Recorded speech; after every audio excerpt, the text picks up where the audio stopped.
आइए आज सोने के हिरण के बारे में जानते हैं। शूरपणखा का बड़ा भाई रावण लंका में राज करता था। वह अपने बल प्रताप के लिए तीनों लोकों में विख्यात था। देवता उसके नाम से ही थर-थर कांपते थे। कुबेर से उसने पुष्पक विमान छीन लिया था।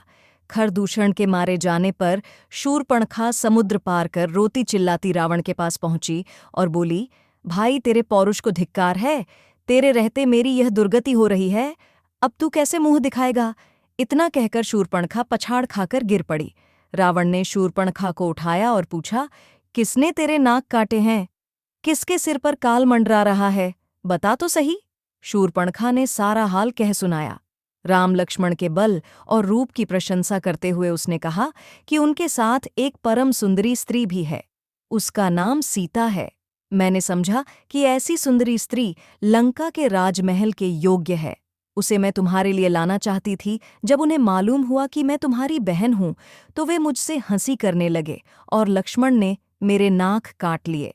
मेरी नाक जो गई वह तो लौट नहीं सकती, पर उस सुंदरी को अवश्य ले आओ। बैरी की चुनौती स्वीकार करो। खरदूषण की मृत्यु के समाचार से रावण पहले तो कुछ घबराया, फिर उसने शूरपणखा को समझा बुझाकर सीता को ले आने का निश्चय कर लिया।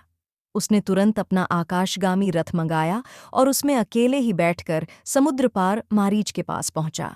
विश्वामित्र के आश्रम में श्रीराम के बाण से चोट खाकर मारीच समुद्र के किनारे तप करने लगा था। मारीच ने राक्षस राज का उचित सत्कार किया और इस तरह आने का कारण पूछा। रावण ने मारीच को पूरी कहानी बताकर अपना आशय बताया और कहा कि सीता हरण में तुम मेरी सहायता करो। सोने का हिरण बनकर तुम राम लक्ष्मण को आश्रम से दूर ले जाओ, तभी मैं सीता को हर लाऊंगा।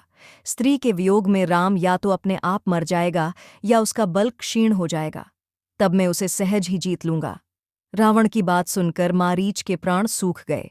उसने राम के बाण की घटना सुनाकर कहा कि अब तो जब कोई राम का नाम लेता है अथवा अक्षर वाला कोई शब्द रथ, राजा, रत्न आदि बोलता है तो और सुनते ही मुझे कौपकंपी लग जाती है। मेरी बात माने तो राम से बेर न करें। मारीच की बात सुनकर रावण बड़ा क्रोधित हुआ और बोला, मैं यहाँ तेरे उपदेश सुनने नहीं आया, आज्ञा देने आया हूँ। हो सकता है कि राम के बाण से तू बच जाए, लेकिन यदि मेरी बात नहीं मानी तो मैं तुझे अभी मार डालूंगा। मारीच को विवश होकर रावण की बात माननी पड़ी। रथ में बैठकर दोनों पंचवटी पहुंचे और मारीच सोने का हिरण बनकर राम की कुटी के आसपास घूमने लगा। रावण पेड़ों के झुरमुट में छिप गया। सोने के विचित्र हिरण को देखकर सीता उस पर मुग्ध हो गईं। उन्होंने राम से उसको पकड़ने का आग्रह किया। राम को कुछ संदेह तो हुआ, परंतु सीता के कहने पर वे उसके पीछे चल पड़े। लुकता छिपता मारीच राम को बहुत दूर ले गया। उसे पकड़ने का राम ने बहुत प्रयत्न किया, परंतु वह पकड़ में न आया। तब राम ने एक कठोर बाण उस पर छोड़ दिया। बाण लगते ही मारीच गिर पड़ा और अपने असली रूप में आ गया। राम की बोली में वह जोर से चिल्लाया, हाँ सीता, हाँ लक्ष्मण, मैं मरा। राम की पुकार सुनते ही सीता लक्ष्मण से बोली, भाई संकट में है, जल्दी जाओ।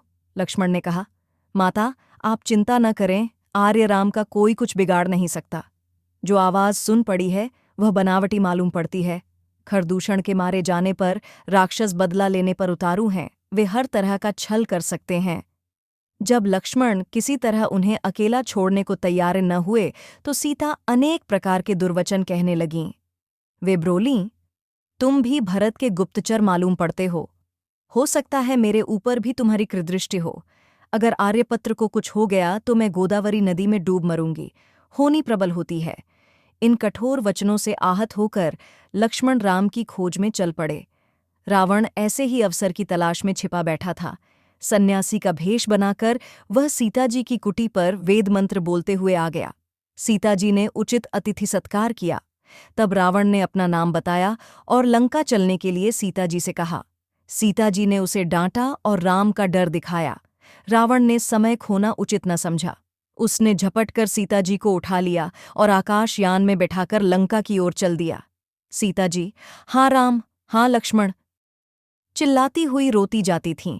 प्रत्येक वृक्ष, पहाड़, पशु, पक्षी से वे निवेदन करतीं कि वे राम को बता दें कि लंका का राजा रावण तुम्हारी प्यारी रानी को पकड़ ले गया है। गिद्धराज जटायु ने सीता जी का रोना सुना तो उसने अपने कोठर से निकलकर रावण को ललकारा और पूरी ताकत से वह रावण पर टूट पड़ा। उसने रावण का कवच काट डाला और उसे घायल कर दिया। जटायु ने रावण के धनुष बाण काट डाले और उसका रथ भी तोड़ फोड़ डाला। तब रावण ने तलवार से जटायु के पंख काट डाले और सीता को लेकर लंका की ओर चल दिया। रास्ते में सीता ने एक पहाड़ की चोटी पर कुछ बंदरों को बैठे देखा। रावण की आंख बचाकर उन्होंने अपने कुछ आभूषण एक कपड़े में बांधे और पोटली को पहाड़ की चोटी पर गिरा दिया। लंका पहुंचकर रावण ने सीता को अपना सारा राजमहल दिखाया और कहा कि यह सब तुम्हारी ही है। तुम लंका की पटरानी बनने को तैयार हो तो मेरी सब रानियां तुम्हारी सेवा में रहेंगी। परंतु सीता किसी तरह न मानी। वे बराबर उसे डांटती रहीं। तब रावण ने सीता को अशोक वाटिका में रखकर उन पर कड़ा पहरा लगा दिया और कहा, मैं 1 वर्ष का समय देता हूं। यदि तू न मानी तो तेरा वध कर दिया जाएगा। श्रीराम का ध्यान करते हुए सीता अपने दिन रो रो कर काटने लगीं। नई नई जानकारियां प्राप्त करने के लिए चैनल पर बने रहिए। लाइक करें, सब्सक्राइब करें और शेयर करें। धन्यवाद।